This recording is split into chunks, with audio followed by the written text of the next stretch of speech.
If your pride has not been dealt with, and God begins to use you mightily, you will come to a point where God will need to destroy you, because you'll be tampering with God's glory, and God is aware of that. So in your interest, He will haunt you and put you in circumstances that will stretch you beyond your tensile stress capacity, if that will result in undoing the power of pride that is locked on your soul. Is that clear? So He will prove you. The reason for the proving is that He's going to show you the state of your heart at each point in time. Now, those are the variables that you are not aware of that determines whether some of your prayers take time before God answers. These are the variables. The state of your heart. What you are going to use that thing you are praying about to achieve, which is contrary to the will of God. Will you use what God gave you to fight God? He knows that you are like that. So He will now delay the response to that prayer. You see, when you pray, are you with me? Okay. When you pray, what God does is that He sits down with the counsel that is in His will.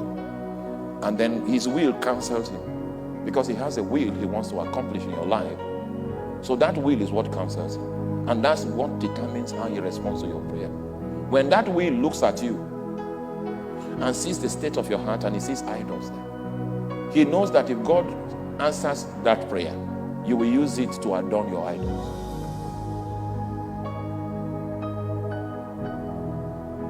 Just the wordings you are using to pray, that is a prayer.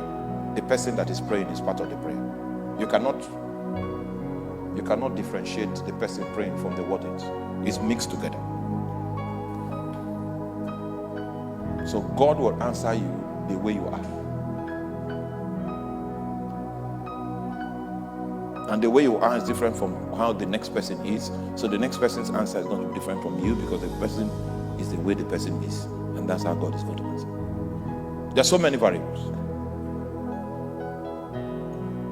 So I will prove you to know what is in thy heart, whether thou would keep His commandments or no. Verse 3, which is my emphasis. Can you give us verse 3 on the screen? And He humbled thee and suffered thee to hunger, or allowed thee to hunger. I know you are so allergic to hunger.